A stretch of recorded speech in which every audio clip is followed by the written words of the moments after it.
అందరికీ నమస్కారం అండి. ఛానల్లోకి తిరిగి స్వాగతము.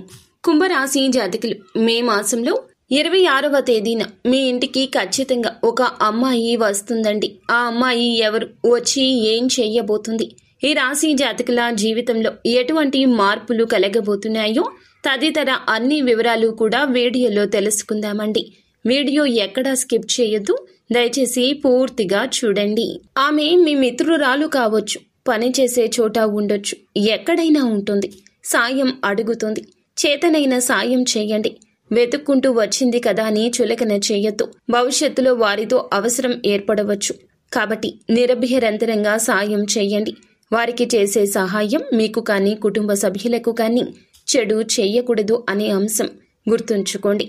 ఆర్థిక పర లావాదేవీల విషయంలో ఆచితూచి అడుగేయండి. ఆలోచించకుండా తొందరపాటుతనంతో నిర్ణయం తీసుకుంటే మొదటికే మోసం వస్తుంది. అనారోగ్య సమస్యల నుంచి ఉపశమనం పొందుకోబోతూ ఉన్నారు. సమస్యలతో చాలా కాలంగా బాధపడుతూ ఉంటే పరిష్కారం దొరకదనే నిర్ణయానికి వచ్చి ఉంటే అంతటి సమస్యకు కూడా మీకు ఖచ్చితంగా పరిష్కారం లభించబోతుంది.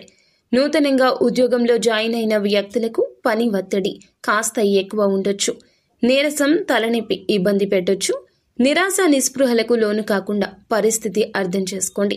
తోటి ఉద్యోగస్తుల సహాయ సహకారాలు తీసుకోండి. కొంతమంది దీని కారణంగా ఈ విధంగా పని ఒత్తిడి ఎక్కువ ఉండడం రీత్యా ఉద్యోగాన్ని వదిలే పెట్టాలి అని నిర్ణయానికి కూడా వచ్చి ఉంటారు. తొందరపాటుతనం పనికిరాదు. కుటుంబ సభ్యులతో శ్రేయోభిలాషులతో చర్చించండి. శుభకర ఫలాలు దక్కుతాయి.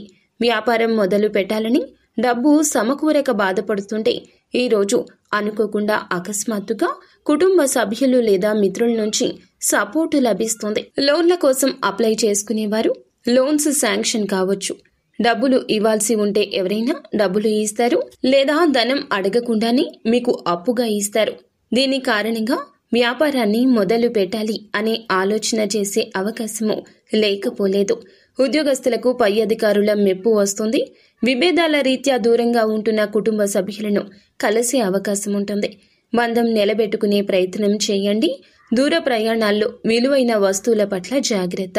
ప్రతికూలత అనుకూలతగా మార్చుకోవడానికి నిత్యం శివనామస్మరణ చేసుకోవడం, శివారాధన చేసుకోవడం, స్తోమతకు తగ్గట్లు పేదవారికి దానం చేయడం మేలు చేస్తుంది.